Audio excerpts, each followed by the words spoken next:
Hello, everybody, and welcome to Short Pit, a NASCAR podcast. I'm your host, Kaleb and Chesney. Alongside me, as usual, my co-host, Chris, who just took himself off mute. That's awesome. Chris, how are you? I'm good. I guess my computer decided to take me off mute there, so we're gonna have the weird computer issues hopefully worked out before we get into things. But other than that, I'm all right. Awesome. BR's taking a sick day. He's got his waiver, so no playoff points deducted for this one. Chris missed 2 in a row, unexcused. So he's still working. He's still working from the back. But Cam's still here. Cam, how are you? Pretty well. Awesome. Well, we had a I don't want to call it eventful, but we had a Southern 500 race down in Darlington. Chase Briscoe emerged as your winner, a back-to-back winner of the Southern 500. I think it's more notable the guys who didn't perform well than the people who did. So we'll get into that. We got Gateway this week. I'm sure everybody is just jumping up and down excited for that one. DraftKings segment, and we'll see what happens from there. 2311 lawsuit, still a big thing. Yeah, I'm sure we'll break it down bit by bit. Aim for about an hour, 45 minutes. 45 minutes to an hour.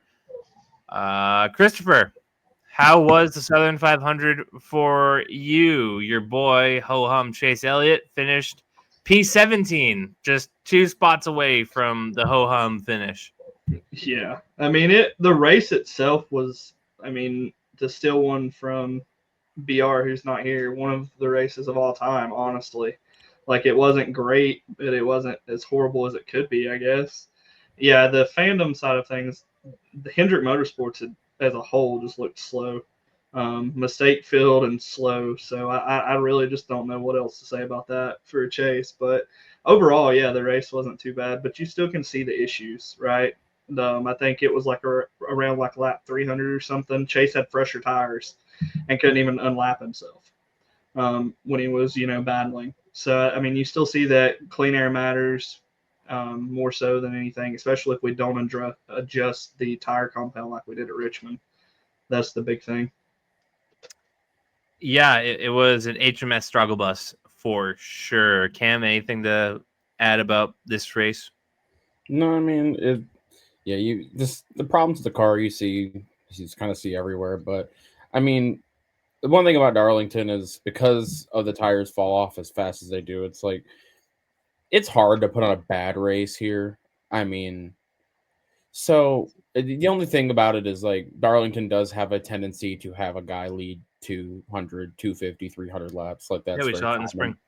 It's very common at Darlington. But when one guy just hits the setup. But outside of that, though, I mean, was it in my top 10 favorite Darlington races of all time? No, not even close. But I didn't think it was bad. I mean, all the package concerns, all of the dirty air concerns are completely valid. But in a sport where we talk about it every week, didn't feel that alarming this week, I guess. Yeah, some notable finishers. Tyler Reddick kind of gets it rolling again, and with a P2. Chase Briscoe finished first in all the stages and won. Tyler Reddick finished second in all the stages and finished second. Eric Jones finished third in the second stage, finished third in the race. John Nemechek finished fourth. Adrian Allmendinger fifth after finishing fifth in the second stage. This is getting weird. Denny Hamlin 7th, Kyle Busch 8th, Carson Hocevar 9th, Chris Buescher 10th. Other notable finishes, Brad Keselowski started in the back, got put a couple laps down at one point and finishes P15. Kind of a high effort day for him. Ryan Blaney finishes 18th after finishing 10th in the first stage. Kyle Larson finished 6th and 4th in the first 2 stages and finished 19th. Just keeping on the Hendrick Motorsports struggle bus. William Byron finishes 21st. And Alex Bowman finishes 31st. I don't know if it could have been a worse day for him, besides wrecking, of course. Yeah. So Yeah, not a great day for a lot of playoff drivers. So yeah, they're looking to pack this one up, move on, get to Gateway. I wish I had more for you on this Darlington race, but there's not a whole lot going on. So let's just talk about the playoff bubble as a whole right now. Should have had this pulled up. I knew I was missing something. Right now, your leader is Chase Briscoe with the win, locked himself in. Denny Hamlin has plus 43. Kyle Larson plus 38. Tyler Reddick plus 35. I think those are the guys that you can call relatively safe. Of course, things could happen, but if they just don't die, they should be fine. Bubba Wallace plus 25 in fifth, along with William Byron in sixth plus 25. Ryan Blaney plus 22 in seventh. Ross Chastain plus 21 in eighth. Austin Cindric plus 12 in ninth. Christopher Bell plus 11 in 10th. Chase Elliott plus 9 from P11. And Shane Van Gisbergen. A lot of all those points have started to fall away very quickly. He is the last guy above the cut line plus 3. And then below it, Joey Logano minus 3. Austin Dillon minus 8. Alex Bowman minus 19. Josh Berry minus 19. Definitely a concerning spot if you're a Bowman fan. Concerning spot if you're a Josh Berry guy. And the Shane Van Gisbergen crowd hoping that he can cause some chaos in the next round. It's not looking too hot right now. Yeah. So, Chris, your thoughts on this playoff bubble battle? I think you kind of hit the nail on the head. I think you have a couple guys that you feel safe with, but even then, depending on how this weekend goes, right, for those guys, you could go into Bristol and it, be one bad move or one bad thing away, that knocks them down. But I mean, yeah, it's tight down there near the bubble battle, especially for guys even like Chase Elliott and Christopher Bell, Cindric, Chastain. I mean, Chastain's probably a little safer, but I think if you're below the 20-point buffer right there, you really have to kind of start to worry if you can't walk in on qualifying and practice. You need to kind of put a whole weekend together, and you can't have the mistakes either. We saw that obviously with your guy on pit road. That's everything. That pit stop was about as long as our podcasts, so that was great.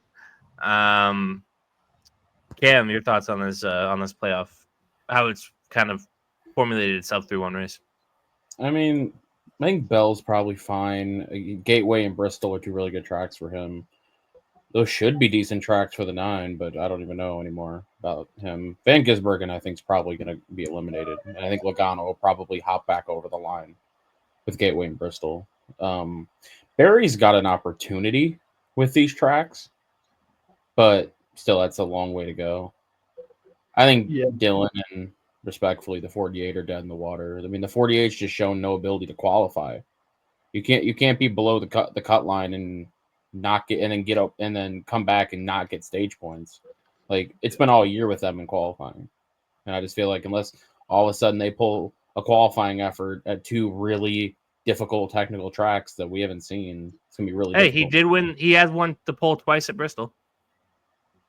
I'm not saying he can't. I'm just saying this year the qualifying has not been there at all. No, this week was a horrid week. They unloaded slow. They practiced slow. They qualified slow, and it never got quick again. It was bad too. It's normally like you can pick and choose. I feel like with the Hendrick cars, like who has got the bad setup, but it was just like all of them felt just underwhelming. Like even I was listening to Denny's podcast. He said he looked over and saw William Byron running back there. He's like, "Hey, what's he doing back here?" Like you expect Hendrick to run better when you go to Darlington. I mean, if you think about the year, right? I mean, Larson won 3 races early, but he's been in a slump for a while.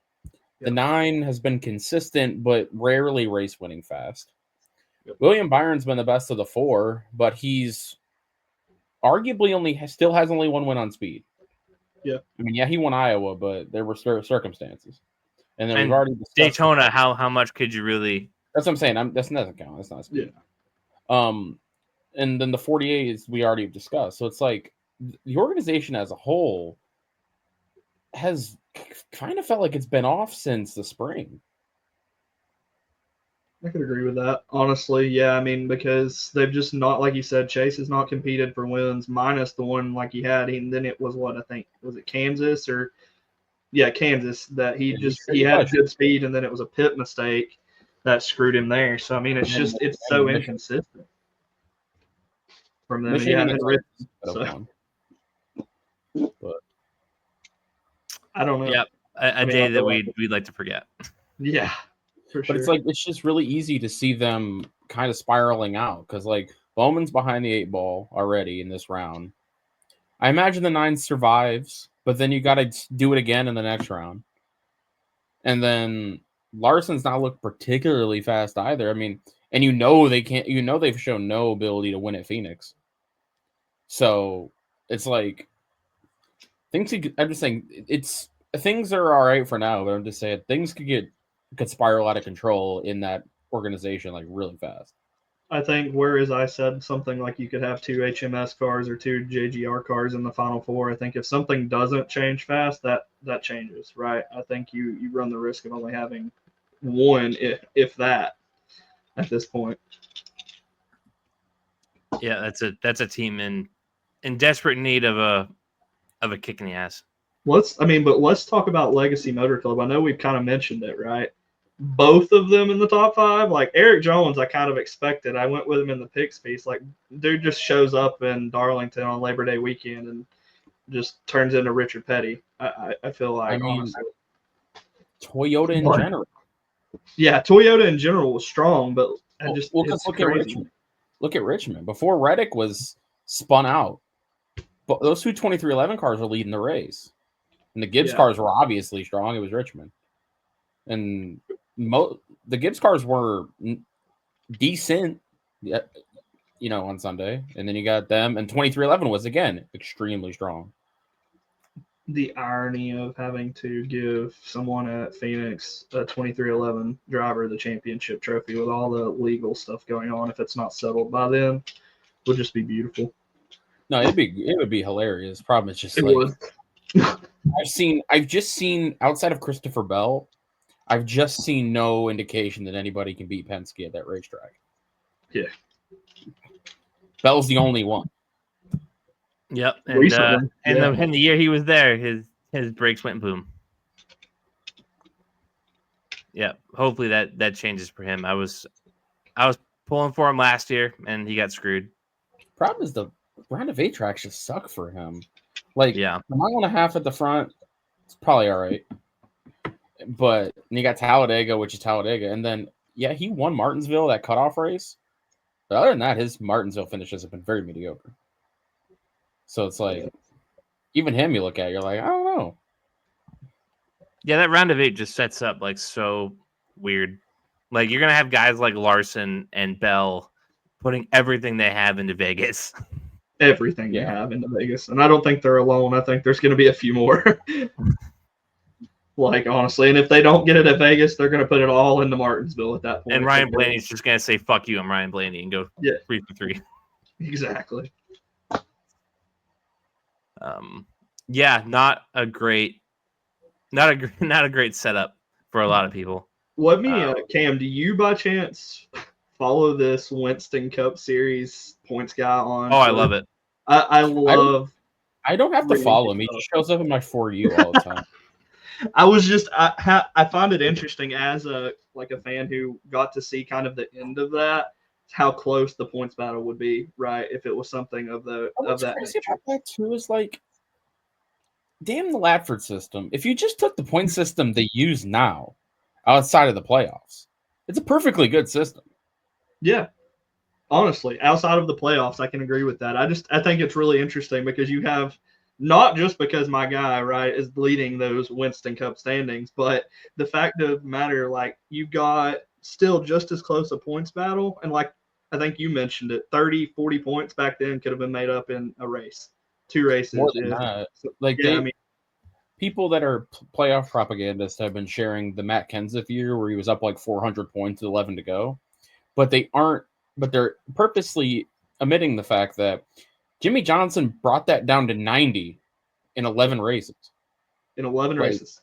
Yeah, so like, I don't know. I feel like new system's fine. The new system rewards winning in the points. You get more points for a win. So like, you could even make it more. You can make it where they get 50 for a win instead of 40. By all means, do it. I don't care. I think honestly there's flaws, but the main thing is the playoff format itself, right? Once you get to the playoffs is when it starts to get kind of weird, because you have the one-off things like Talladega in the round of 8. Like, come on, like that was kind of like going back to the in-season tournament and opening it in Atlanta. You're basically expecting, I feel like, a majority of your playoff drivers to be involved in something, depending on when it happens. Yeah. So, I mean, there's just a lot of things that could be changed. I just, as a older fan, I guess is the way to put it, it's kind of interesting to see things that worked or could have worked if they just improved upon them instead of just changing them completely. But TV deals and things like that, as we've mentioned before here, have a lot of play in that now. Yeah, I feel like this sport like just loves getting off on the fact that they have a playoff. Like, oh, it's the playoffs now. Like it was with the Chase back in the day before that. I don't think it's necessary. I don't think it's great for the sport, but I mean, what do you know? These ADHD kids just can't keep up with an entire season. Building anticipation or excitement is good TV, like we said. Good TV. That's what's important right now. Yep. All right, let's give out some awards. Terrorist of the week, Kim. I mean, I'll give it to Josh Berry for like ruining his entire playoffs on lap 1. Chris. I'm gonna just go with the HMS setup team at this point. Like the whole team was just horrible. So that's who I'm going with. I'm going with Alex Bowman's pit crew. I like it. You guys see that video of Junior saying if what tire comes off of this car, I get to hit all y'all with a hammer. Yeah. Bowman should hit everybody in that pit crew with a sledgehammer. Like it was just horrible. Like you couldn't shoot yourself in the foot more. Like it felt like, but they did. No, he could literally shoot himself in the foot, and it would probably be quicker than that pit stop. Yeah, exactly. Ugh. That was gross. Driver of the week, Chris. I'm going Briscoe. 309 laps. The pit crew was flawless. So like it was just a complete race for that team. I'm giving it to him. Kim. I'll give it to Allmendinger. P5 at a place like Darlington to call a car is no small feat. I'm going with my guy, John Hart-Nemechek. Top 5 at Darlington. Led 15 laps. Solid night for him. Okay, those are your awards. Real quick, nice and easy. All right, let's talk about this 2311 in Front Row versus NASCAR drama, shall we? Let's unpack that. Might as well. We can talk a little bit about it, I guess. So obviously they had some sort of stuff develop through Discovery, all the text messages coming out. They're arguing in court. Yeah, this is a lot. So I'm going to push it to you, Chris. Why don't you break it down for me? I think it's just, I mean, I know nothing about the legal terms and stuff like that, but I think the text messages part of it's what's so headline grabbing, I guess maybe would be the right way of putting it, because you're seeing things like how these guys actually feel about it, like Jordan calling, everybody pussies and shit like that, because that's the thing. And then what got me though was I think it was Steve Phelps with the fuck the teams notion. Like, are you kidding? Like that, if really wanted to be pushed, I feel like is kind of the ball game, right? Like that's where you go and attack, because that's kind of the whole thing of them being a monopoly, right? They don't care about the teams. So, I mean, that's my thing. I don't know what's going to happen. I feel like NASCAR tried to offer maybe an olive branch, if you want to call it that, after that hearing to kind of soften things. But that even then, I don't know that you could call it an olive branch, because nothing's really been put in stone. Cam? Yeah, I mean, They won't do it because there's too much animosity. But I think at this point, the best thing for both sides is to settle. I don't know what the terms of that would be, but it's like I don't think either. Maybe the teams, but NASCAR especially, it doesn't serve any purpose from going to trial. I think they can only hurt themselves. I mean, and I think the teams probably end up worse off at the end either. I mean, yeah, if they win, then things will change, of course. But like, but they're both too dug in at this point. Like, this thing's gonna go all the way there. Yeah, I think you're right. I don't see this having a mutual end. Somebody's going to get screwed, and it's probably going to be the team. What's crazy to me is, like we've said before, though, there's so much talent even among like both of those teams. Like, yeah, Todd Gilliland, I could give a crap less about. He's not really the greatest, but you've got Zane Smith who shows flashes here and there. Noah Gragson obviously is Noah Gragson. He can be good, I feel like, but and then you've got the 2311 guys. I think they're the main two. You've got Bubba and Reddick. Like, what happens there if the teams get the short end of the deal? What are what happens from that point? And I just don't know. I mean, I think just as interesting as the drivers is where do the charters go? Because like Bubba and Reddick will find homes. Like, absolutely, there will be no issues with that. The front row guys, I don't know.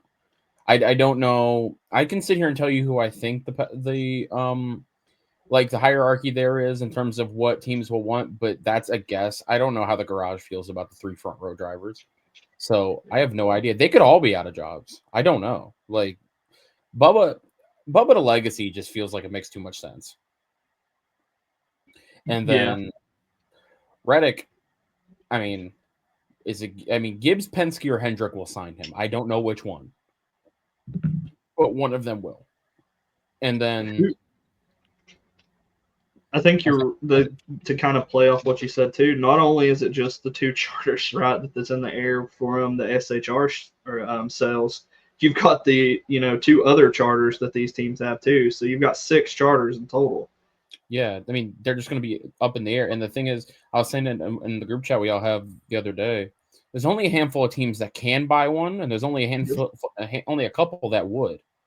Like Legacy probably would. I mean, they pretty much already said they would.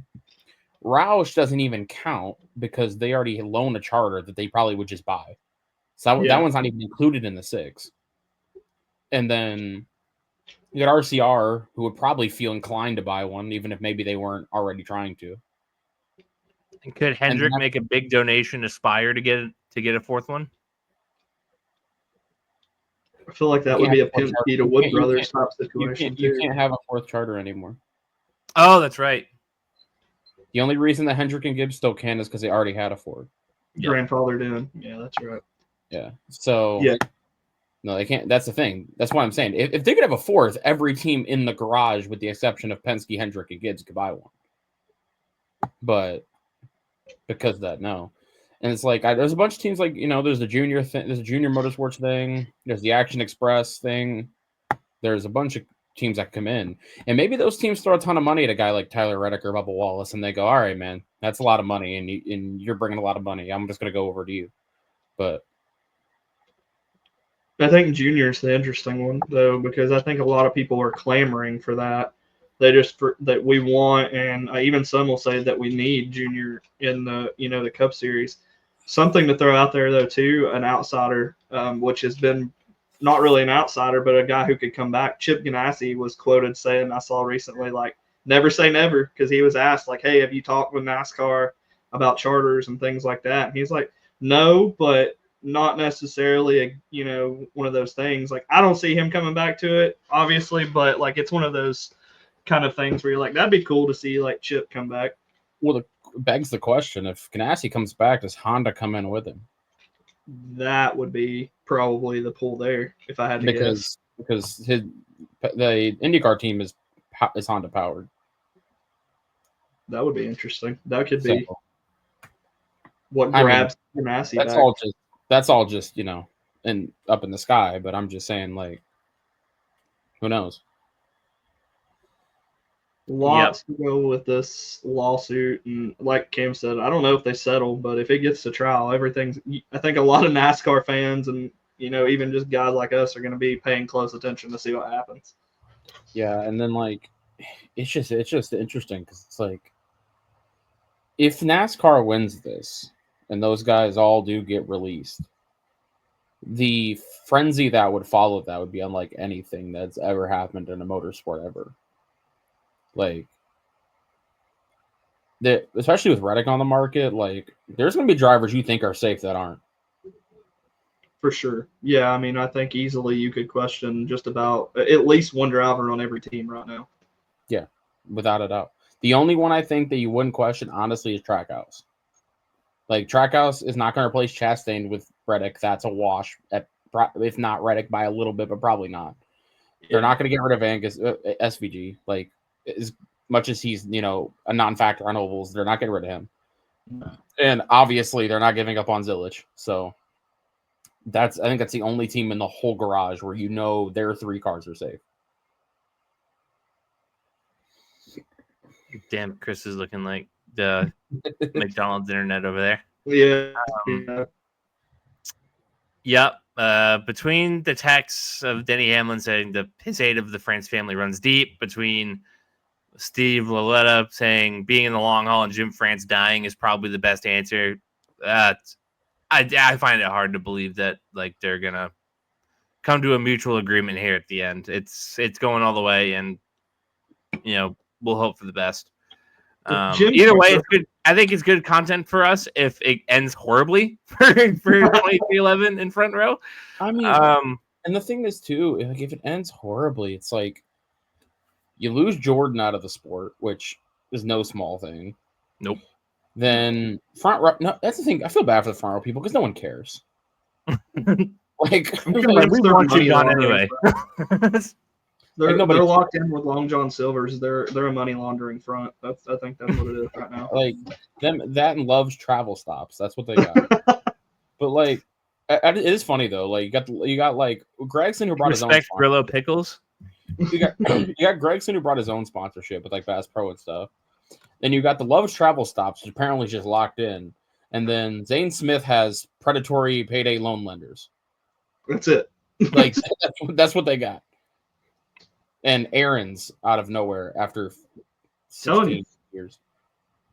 Money laundering needs to be investigated. Let's look into it deeper, guys. Reported discoveries there. Yeah, it's going to be a mess through the winter. It's going to unfold during our time off, so we're going to have an impromptu episode probably in January. But yeah, so that's that. The Zilich move at the end of the Xfinity race. Now, I didn't see this. I will be reacting to it with you for the very first time. You're telling me it's 3 minutes. God, can you just get to the point? No, you just do the first. Yeah, don't even do the full thing. You just really need to play happens in turn 1 of the lap. Turn 1. Yeah, the review is stupid long. I didn't need that long, but okay. Cam knows what I'm probably talking about. I just think it's crazy that anybody could question the kid for the move and the team. They said they told him it was legal. Like, can't be like, hey, you can do that, and then go, wow, you did that? Yeah, exactly. And he didn't gain any position by doing it. I mean, can you gain, though, as the leader? That's the thing. Well, no, that's my point, though. Like, no, nothing was lost, is my point. Right. I think what got me was I wasn't even paying much attention to it other than the fact that, like, Denny was talking about it on his show this morning. And I think I have to agree with Denny for once in this case. Like, you can't hate the player, hate the game. Like, there were teams practicing that move of hitting that chicane in practice. And NASCAR was like, yeah, it's cool. Whatever. Do what you got to do. And the kid goes off in there and he's like, nah, I'm not risking a win. I could go, win, what is it, like 8 out of the last 9?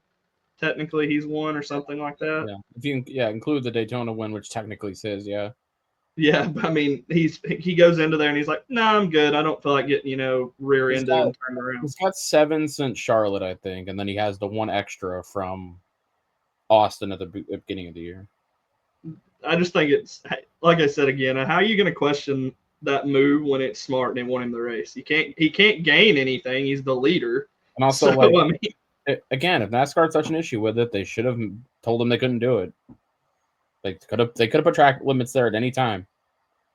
Track limits aren't real; they're completely arbitrary. Yeah, I don't mind it. I don't mind it at all. I think it shows his kind of, I wouldn't say skill. Like, I'm sure the teams brought it up. Like, hey, if you're leading the race, don't go up into this turn and, risk the win. I mean, even if you think it's like unfair, they told them they could do it.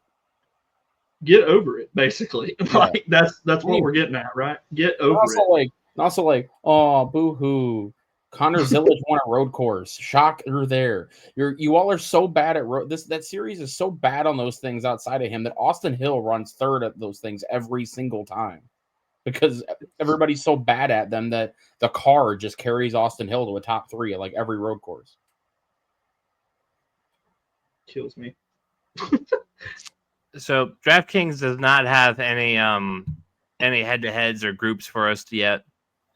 They're kind of being lazy about it. So we're just gonna have to hand out winners and try to somehow make this race sound interesting. BR picks Logano. That is a plus 950. Chris, where are you going with this one at Gateway? Yeah, I'm going to go probably the low-hanging fruit, too. It just seems like Penske's going to win. I think Blaney deserves his after the fuel fiasco, so I'm going to roll with Blaney here. Cam? I mean, yeah. It's hard for me to go against my guy at a place where he should already have won. So, yeah. Blaney. All right. Let's see if I can get weird here. We'll save the weirdness for our picks piece. I'm trying to go out of the box a little more there. Kyle Busch. There you go. Yeah, I'm done going to that well. It's dry. Nothing there anymore. And then next week he's like, he just pulled me back in. Trying to match up with average finish.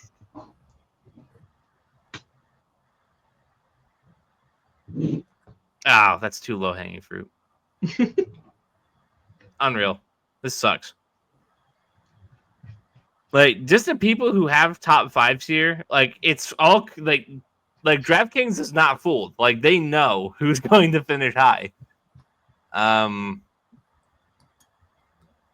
Fuck me. Okay, Tyler Reddick at plus 1,300. We'll see if the brakes can hold up for 2311. That seems to be the issue on these tracks. Are you suspecting foul play, Christopher? Hey, I'm just saying. Let's be honest. Pocono, Gateway, we're hard braking, long straightaway tracks. It seems like 2311 seems to have some brake issues. You think NASCAR would do that, Chris? Grow up. Grow up. They are stand-up, distinguished gentlemen. That's right. But I'm just saying though, if Hendrick does struggle as they seem to at this track, and you go into Bristol where at least 3 of the 4, if not at least maybe 2 of the 4, are sitting on the cut line, they might have to look at one of them and be like, hey, "Look, buddy, it was a good year." But we can only save one of you. We can only save one of you. 2 of the 4 gets cut. Chase Elliott has a new crew chief going into next year if Chase gets cut. They're just going to say, fuck it. AG gets competition director number 2 behind Chad Canals or some bullshit position. Assistant to the assistant manager. Yeah, whatever. Let's just get him off the pit box at this point. I mean, genuinely though, like if the 48 and 9 both got eliminated, I don't anticipate both of them. But, I mean, is it possible, especially if these drivers, like if Reddick got released or whatever word you want to use, what verb you want to use there, leaves, whatever. I mean, do AG or Bowman come back? I mean, That's I the don't know. serious question there. I don't know.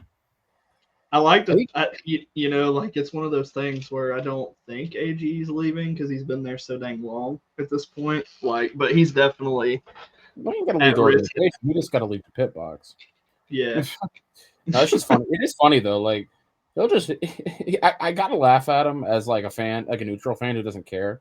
Where like you just see him doing the most diabolically dumb shit, and then he's just sitting on the pit box or farming. Yep. Like with the sunglasses and his arm out, just staring out like or farming for the cameras, and you're like, yeah, buddy, you just pitted out of cycle, sir. You just fucked everything all to hell. Like me sitting there armchair or fucking crew chiefing this race. Like I just don't understand it. I think there's gonna be changes though if 2 out of the 4 get eliminated within the Like I next. said earlier, like Yeah. whichever ones don't survive this round, they got to do it again next round. And like the Roval's historically been a good Hendrick track, but so is Darlington. Yeah. So, and then like Loudon is a bad Hendrick track. You guys know the last Hendrick Loudon winner? Off Bowman? the top of my head, Jimmy Johnson. No, Bowman. no, not Bowman. Bowman's never won. Kyle Larson. Nope. No, he's never won there. Casey Kane. Casey Kane in 2012. Dang, I forgot he won there. I always bring it up. I just Jimmy was my first guess because Jimmy went everywhere. Yeah. That's a go-to.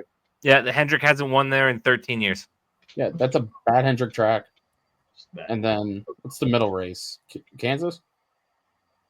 Stand by. Has to be. Yeah, I'm pretty sure it's Vegas is the third round, mile and a half. So it's got to be Kansas. Bristol, Loudon, Kansas, Roval. Kansas and the Roval should be good for them, but who knows right now? We could be potentially looking at a Chase Elliott, Alex Bowman elimination at Bristol, Kaleb. That's depressing. I've pretty much resigned to the fact that we're not going anywhere. So yeah, I'm just glad we have something to race for when we get down to Bristol. I consider myself fortunate to get to this point. Imagine the scenes if they just like pit strategy back into a win at like Gateway. Would fucking love it. Like you're just like, what? Middle fingers at all of you. I would love it. And we proceed to eat shit the next round. Because like whatever works. With the 5 and the 24, I mean, especially you got to imagine like Kansas and the Roval are like I'm expecting the 5 to like if he doesn't put belt to ass at Bristol, that dude it has some serious problems. That is true. If the 5 is off the pace, like for him, even if he runs 5th all day, I'll be like, I'll be like, buddy, he led 900 laps. He needs some blue chew. He's got some performance issues lately. Serious performance. It was what 426 and like 471 or something. Like, yeah, bro, stupid at Bristol. Like it's I mean, I understand you can't pass there anymore, but like, dude, I don't think he won the pole either one. Nope, Bowman won both of them. Yeah, so yeah, it's not. But he still had to pass for the lead. Yeah, he needs some Viagra. The performance issues are getting out of hand. Too bad for the 5. Yep. All right. Well, Gateway's coming. How are you guys gonna handle it? It's week 1 of the football season, Cam. I know your Vikings play Monday night, so no big deal for you. Chris, when do your Atlanta Falcons kick off? 1 o'clock? I think so, yeah. I haven't honestly even looked. It's a bad thing. I've not kept up with it much. Even with my... Do you know who your quarterback is? Michael Penix Jr. That I do know. So. That's about it. I haven't really... I mean, the last couple of years have sucked as a Falcons fan. We're going to be honest about it. So typically, I end up having, like, the race on like a laptop, and then I have football on other screens. That's how I typically handle it. Yeah. My Pats are going to be on the TV at least at the start, and then Gateway comes on 3 o'clock. Patriots should be in the 3rd, 4th quarter. So Get another Saturday race after that. I mean, it won't matter for y'all. Y'all be there, but yep. Yep. I'm good with it. I like a Saturday race. Good Saturday night race.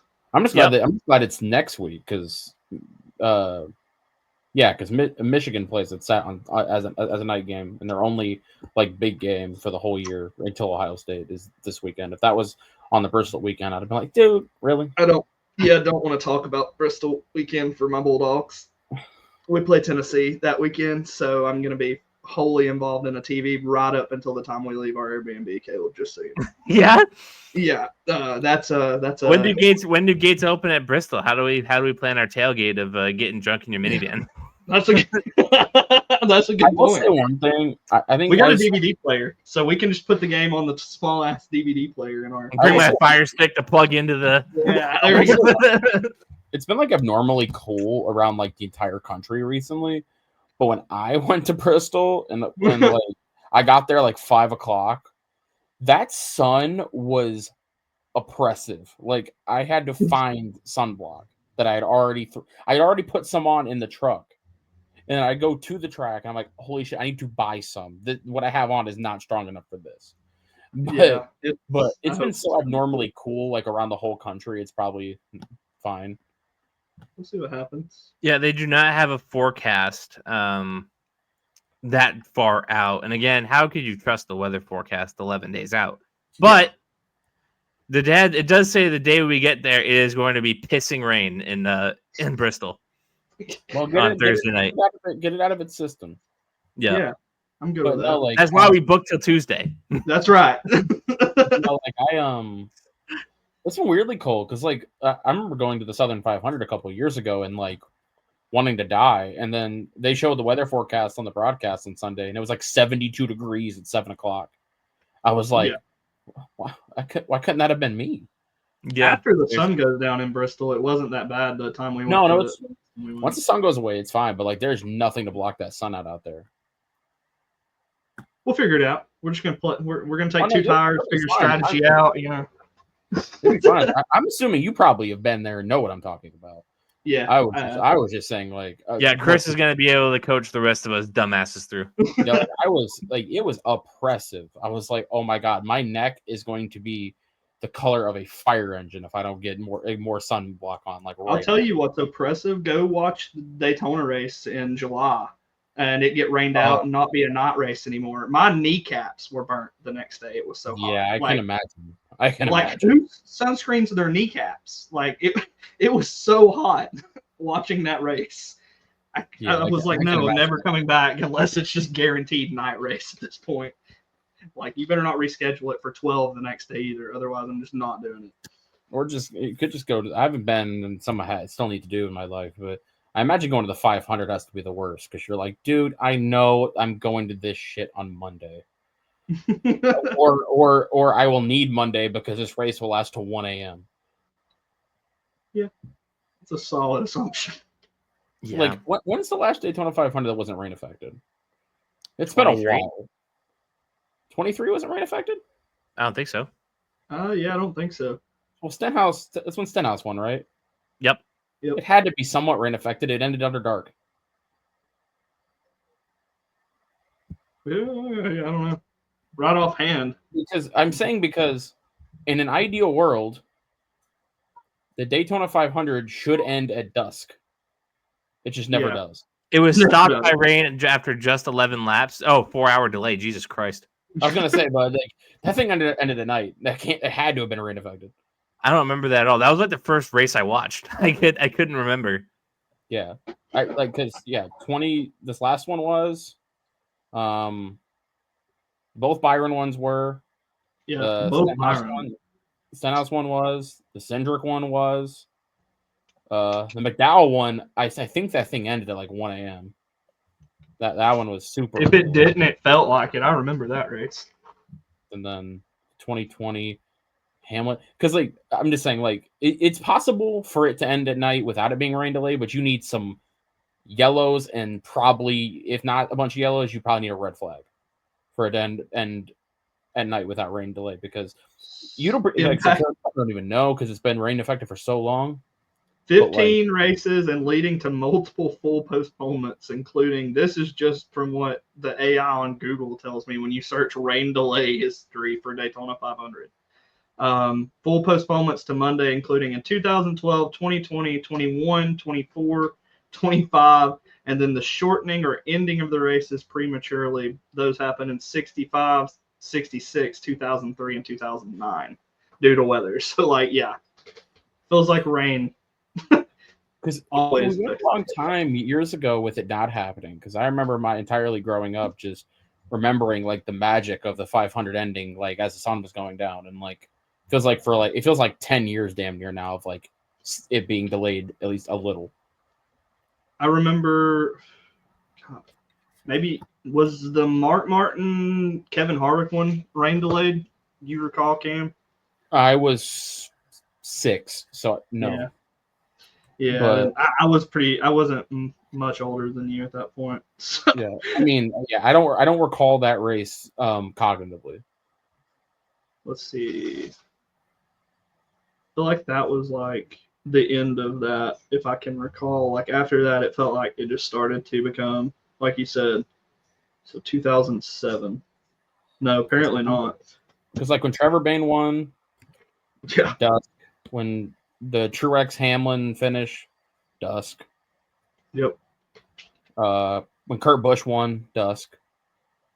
It's funny because the more magical ones too, like the wins, they just feel like they have been at dusk. Like that Kurt Busch win, like the celebration they had for that, and then even the others, like you just mentioned, they just seem to mean more when they end at dusk, right? Austin Dillon won it. It was dark when Austin Dillon won. So yeah, it was dark. I got to see that winning car in their museum when we went. Crazy how you can picture it in your head. Like you can see the ending in your head, even though it's been that long. The joys of being a NASCAR fan. 19 was another Hamlin year. I think that was a dark too, I think. Let's hope that in 27 it works out a little better, shall we? Yeah, we can hope. That'd be nice. Yeah, I mean, those tickets are a primo, I'm sure. And then that's something I want to do too. I might end up going to that too. I don't know. Hey, short pit live at the Daytona 500. We'd have to have some strong service there. Yeah, Austin Dillon's gonna win that race now. Yeah, we're all just gonna leave disgusted. Yeah. That horrible experience. We spent that much money this week to watch fucking Austin. Is that Cody Ware? God dang it. My last trip to Daytona, Justin Haley got his one win, so it's not out of the question. Chris is like, fuck off. Your kneecaps torch just for a rain shortened race. Yeah, rain shortened Justin Haley win. Like when we got back to our car, me and my dad both, when they were like, winner's been announced, the Coke whatever 0400 at that point, I think is what it was. He was like Justin Haley, and me and my dad both go, what the fuck? Justin Haley? Like, when we set out in that sun and got torched to a crisp just for that. Gross. All right. Well, we made it to about 50 minutes. Good job, fellas. We'll be back next week for our Bristol preview. We will not yet be landed in Bristol. And we'll handle pre-New Hampshire however we can, because I won't be back home until Tuesday night. If all goes according to plan, I should be home Monday night, but we'll see. That's how if Mother Nature is kind to us, right? Yeah. Yeah, we'll see how it goes. Thank God they started they're starting it on Saturday. Yeah. So a couple of days leeway for sure. Yep. And we'll deal with it however we can. So thank you all for watching. Make sure you like and subscribe. We'll see you soon.